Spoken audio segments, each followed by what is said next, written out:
এই ভিডিওটার দিকে একটু লক্ষ্য করেন,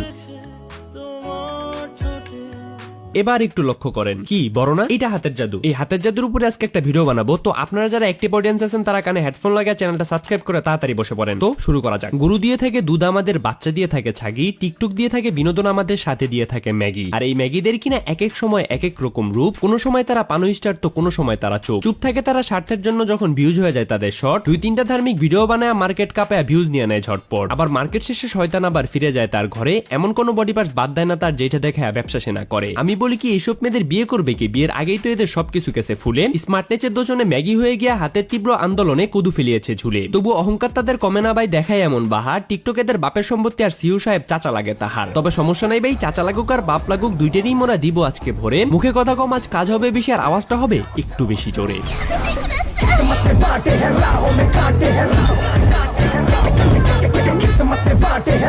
তো হেই হ্যালো আপনার মানুষজন, আসসালামু আলাইকুম, this is Niloy, welcome to advance পোলাপাইন। তো কি খবর তোমাদের? বরাবরের মতো নতুন একটা ভিডিও দেখবা আমাদের। দেখো ভাই, বাংলাদেশ একটি উন্নয়নশীল দেশ, তবে সেটা কোন দিক দিয়ে ওইটা এখনো বিজ্ঞানীরা খুঁজে বের করতে পারে নাই। কারণ ভাই, তুমিও বাংলাদেশের নাগরিক, আমিও বাংলাদেশের নাগরিক। এমনকি এই দেশে যারা বসবাস করে তারা সবাই বাংলাদেশের নাগরিক। সবাই বাংলাদেশের সভ্যতা নিয়েই বড় হয়েছে, এমনকি সবাইকে বাংলাদেশের সভ্যতা মেনেই চলতে হয়। আর তাই তো আমরা চাইলে মাকে মম আর বাবাকে ড্যাড বলে ডাকতে পারলেও তাদের সাথে কিন্তু অরিজিনাল মম আর ড্যাডের মতো আচরণ করতে পারবো না। কিন্তু বাংলাদেশের কিছু টিকটকার মেরে এই বাংলাদেশের সভ্যতাকে এমন জায়গায় নিয়ে গেছে যে আদিম যুগের মানুষরা আমাদের দেখে বলে যে সভ্যতার এত যুগ পরে এইসা এত উন্নতি ফুন্নতি কইরা কাপড় চাপড় বানায় তোরা কোন বালডা ফালাইলি, থাকস তামগো মতো ল্যাংটাই। কারণ তোকে যে 2 ইঞ্চির কাপড় মুখ ডাকে তো বুক ডাকে না, আর বুক ডাকলে তো ফুকি ডাকে না। আর সবকিছু ঢাকার আগব দিয়ে তোদের কিছুই ঢাকা থাকে না। লাইক কক্সবাজারের টুইঙ্গেলাপা থেকে শুরু করে আমাদের তোহাবাইয়ের জান্নাতাপা সবাই এক গোয়ালেরই গরু। আর এই হলো আমাদের বর্তমান দেশের শাহবাগী নারীদের সমাজের অবস্থা, যারা কিনা নিজেরাই নারী স্বাধীনতা চায়, নিজেরাই সমধিকার চায়, কিন্তু আবার তাদের সাথে সমাচরণ করলে তারা নিজেরাই সেট করে ওঠে। তারা আবার নিজেরাই বলে যে নারী দেখে কি তোরা জাতা করবি নাকি শয়তান, নারীদেরকে রেসপেক্ট করতে শিখ। আরে ম্যাগি, রেসপেক্ট দিলে তোরা অধিকার চাস, অধিকার দিলে তোরা ল্যাংটা থাকতে চাস। কি রে ভাই, তোরা আসলে কি চাস? দেশের ভালো চাস নাকি ধ্বংস চাস, কোনটা চাস? তাই ভাই বিশ্বাস করেন, এগুলা দেখে আসলেই বলা লাগে যে বাংলাদেশ সবসময় উন্নতি করতেছে, তবে সেটা উল্টা দিক দিয়ে বেশি উন্নতি করতেছে। তবে এর থেকে কিন্তু বেশি উন্নতি করতেছে আমাদের ঐশিনার নিজুমাফা, তাও উল্টা দিক দিয়া খেয়া। তো ভাই যখন ওর ফেগলিং ভাইরাল হইলো, আই মিন ঐশিনের, তখন কিন্তু আমি কোনো কথা বলি নাই। আমি ভাবছি বাচ্চা একটা, আমি ওর নিয়ে কি কথা বলবো। আর তারপর বড় কথা হলো, সত্যি তো তার কোনো লিঙ্ক ভাইরাল হয়নি। যেটা ভাইরাল হয়েছিল সেটা ছিল একটা এআই মেক ভিডিও। কিন্তু ইদানিং দেখলাম আমাদের আপু তার আগের কাজের জন্য অনেক বেশি রিগ্রেট করতেছে। ফেগলিং ভাইরাল হয়েছে এটা নিয়ে না, অরিজিনাল লিঙ্ক কেন ভাইরাল হয়নি এটা নিয়ে। আর তাই তো আমাদের আপু তার তরফ থেকে সর্বোচ্চ চেষ্টা করে যাচ্ছে যাতে তার লিঙ্কগুলো পুনরায় ভাইরাল করানো যায়। আর সাথে তো আছে তার বড় বোন নিজমো। আগে জানতাম বড় ভাই বোনেরা ছোটদেরকে শিখায় কিভাবে ভদ্রনর্ম হইতে হয়, কিন্তু এখানে স্বয়ং বড় বোন ছোট বোনকে শিখাইতেছে যে কিভাবে ম্যাগি হইতে হয়। না মানে আমি জানি যে দেশে পরিবর্তন হয়ে গেছে, কিন্তু তাই বলে এত একটু বেশি হয়ে গেল না বড়? যাই হোক, সেটা কথা না। কথা হইলে এই নিজমের টিকটকে এন্ট্রিটা কিন্তু অনেকটা কোটায় চান্স পায় সরকারি চাকরি পাওয়ার মতো। না মানে ছোট বোনের তো তা না হয় একটা অর্জন ছিল 3 মিনিট 13 সেকেন্ডের, কিন্তু অর্থ কিছুই নেই। যা আছে তা দেখে কারো নজর তো দূরের কথা, রুচি আসতেও কষ্ট হয়ে যাবে যদি তার রুচির দুর্ভিক্ষ না থাকে। কিন্তু বোনের বদলতে সাইড চিক হয়ে আমাদের আপু ঢুকে গেল টিকটকের ফরিউতে। হ্যাঁ, আমি মানে টিকটকের ফরিউতে ভালো কিছু আসে না, কিন্তু তার মানে যে এত খারাপ কিছু আসবে এটা তো ভাই আশা করি নাই। এর জন্য কি আমরা দেশ স্বাধীন করছিলাম? এর নামে কি স্বাধীনতা? এর চরম মূল্য কিন্তু ইউসুফ সরকারকে দিতে হবে। চলো আমরা চলে যাই এখন বেশি কথা না বলে আমাদের মূল ভিডিওতে যাওয়ার উদ্দেশ্য হলো তোমাদের কিছু টিকটক দেখে নেই। আর টিকটক গুলো দেখলে অবশ্যই তোমাদের অনেক কিছু দাঁড় হয়ে যাবে, মানে আবেগ, ইমোশন আর ওইটাও।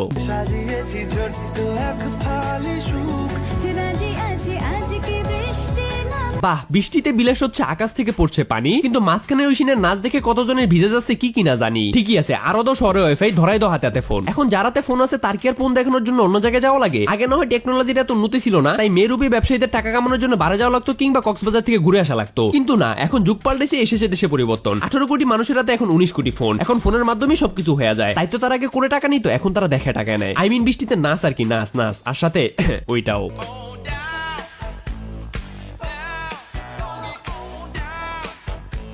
এই ভিডিওর কমেন্ট বক্সে একটা ভাই কমেন্ট করছে যেটাতে কিনা আমাদের আপু লাইকও দিছে। কমেন্টটা ছিল অনেকটা এরকম যে তোমরা কিছুদিন পর বাংলাদেশকে রিপ্রেজেন্ট করবে সারা দুনিয়ায়, কারণ এরকম ডান্স কেউ বাংলাদেশে করতে পারবে না। আমি এটা বারবার বলি ঐশিন।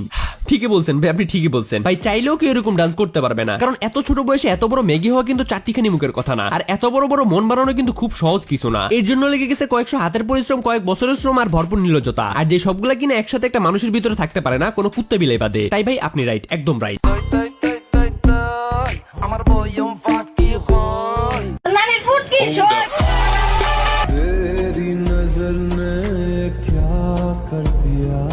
বিশ্বাস করেন ভাই, লাস্ট টাইমে এত বড় বড় পাহাড় পর্বত আমি চট্টগ্রামে দেখছিলাম, আর এত খোলামেলা অবস্থায় চট্টগ্রাম পাহাড়ের এক বান্দরে দেখছিলাম, যার কিনা পুটকিটাও লাল ছিল। হয়তো খোলামেলা পায় কেউ থাবড়া লাল বানিয়ে দিয়ে চলে গেছে, কিন্তু আপুরটা কি কালার ওইটা কিন্তু আমি জানি না। তো মোরাল অফ দ্য স্টোরি হলো, যেই জায়গা ঢেকে রাখার ওই জায়গা ঢেকে রাখুন, নয় কেউ আবার ওইটা খোলামেলা পায় থাবড়া বানানোর পুটকির মতো লাল করে দিতে চাইবে। তবে হ্যাঁ, এখন আপনার যদি ওইটা রুজি রুটির খোরাকদাতা হয়ে থাকে তাহলে আমি সরি, ওইটা নিয়ে আমি কোনো কথা বলতে চাই না। কারণ কত মানুষ আছে যারা কিনা মদ বেচে দুধ খায়, আপনি না একটু দেখা বাতি খাইলেন, ব্যাপার না আপু, আপনার ব্যবসা আরো বেশি বড় হোক, চালায় যান আপনি উপর দিকে চা।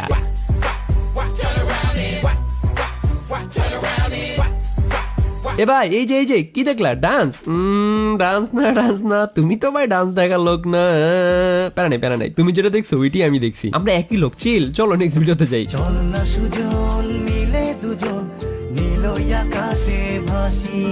আচ্ছা, এই ভিডিওটা দেখার পর আমি আঙ্কেলের উদ্দেশ্যে একটা কথা বলতে চাই যে আঙ্কেল, খালি পেট দেখলে খাবার দিয়ে পেট ভরে দিতে হয়, বাচ্চা দিয়ে না। এই যে এত কষ্ট করে এত পরিশ্রম করে দুইটা ওলাদ আপনি জন্ম দিলেন তো দিলেন, সাথে আমাদের ঝামেলাও দিলেন। কারণ আর কত একটা মানুষ আর কত গালি দিতে পারে? এদের গালি দিতে দিতে আমাদের সবের অবস্থা আপনার মাথার সামনে চুলের মতো হয়ে গেছে, নাই। তো সময় মতো যদি আপনি আঙ্কেল সঠিক জায়গায় সঠিক কেয়ারটা নিতেন, তাহলে আপনার মাথার চুল আর আপনার বাচ্চা কাচ্চা কোনোটাই খারাপ হইতো না। আশা করি বুঝতে পারছেন।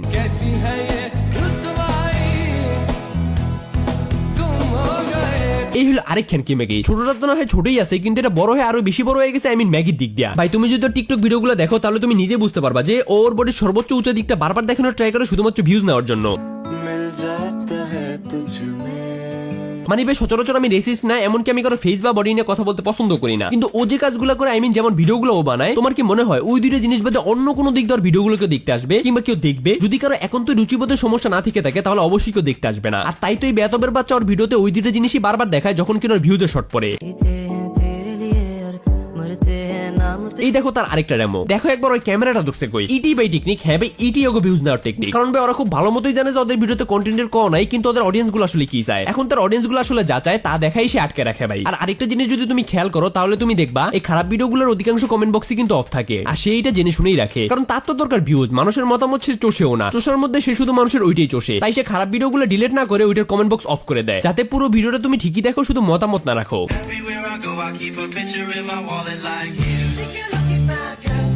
এটা হলো নিজুমার ঐশিনের 3 নাম্বার বোন, যারে কিনা আমার এখন পর্যন্ত ওদের থেকে ভালো লাগছে বা ভালো আছে। এবং এর নিয়ে যদি আমি আজকে কোনো কথা বলি তাহলে মানুষ আজকে আমার ফিডোফাইল বলবে, তাই আজকে আমি ওর নিয়ে কোনো কথা বলবো না। শুধু এইটুকু বলবো, এখন পর্যন্ত আমাদের বাবু সোনা মোনা মেয়েটা ভালোই আছে, কিন্তু জানি না কতদিন পর্যন্ত ভালো থাকতে পারবে। কারণ কথায় আছে না যে সঙ্গ দোষে লোহা বাসে, বিষয়টা ঠিক ওই রকম। আর বর্তমান ভাই বাংলাদেশের পরিস্থিতির অবস্থার কথা নাই বলি। এখন 11 বছরের বাচ্চা মেয়ে তার বিয়ের সাথে ভেগে যায়, 13 বছরের মেয়ে কিডন্যাপের নাটক করে বয়ফ্রেন্ডের বাসায় পালায়া যায়, শুধুমাত্র বাসায় ভালো লাগে না বলে। আর ভাই আমাদের সময় তো ছিল এটি স্বপ্ন, আমাদের ভালো না লাগলে আমরা পোকেমন আর ডোরিমন দেখে আমাদের দিন কাটাই দিতাম। আর এখন নাকি নিজের এক একজন নবিতা শিশুকে নিজেদের ভালোবাসার পূর্ণতা দিচ্ছে। আমি তো বলি ভাই বাল্য বিবাহ আইন বাদ দিয়ে শিশু বিবাহ আইন চালু করেন, তাহলে অন্তত আমাদের মতো 22-23 বছরের দামড়া পোলাও এইসব প্রেম কাহিনী থেকে কষ্ট পাওয়া লাগবে না। মানি ভাই একদিকে বাংলাদেশ আন্দোলন করতেছে কিভাবে দেশ ঠিক করা যায়, কিভাবে দেশের উন্নয়ন করা যায় এবং বসবাস করার মতো সুস্থ সম্মত একটি সমাজ গঠন করা যায়। আর এদিকে কিনা আমাদের সমাজের মানুষগুলো নিজেরাই সবে অসুস্থ, সমাজ ভালো হইব কোন সাইডের বাল? আমি বলি কি সব সমাজের কথা বাদ দাও, কারণ এরা ভালো হইলে আমরা কন্টেন্ট পাবো কই থেকে, আর তোমরা বিনোদন পাবা কই থেকে? অন্তত এদের কথা বাদ দিয়ে তুমি আর আমি ভালো হয়ে যাই, আর আজকের মতো আমি এখান থেকেই চলে যাই। তো নেক্সট ভিডিওতে তোমরা কারা চাও এটা কমেন্ট বক্সে কমেন্ট করে দিও, আর ভিডিওটি ভালো লাগলে অবশ্যই ভিডিওটা লাইক করে দিও, আর সাবস্ক্রাইব বাটনে ক্লিক করে সাবস্ক্রাইব করে দিও। তো ভালো থেকো আমার আত্মার মানুষজনরা, ভালো থেকো আমার প্রিয়জনেরা, আল্লাহ হাফেজ।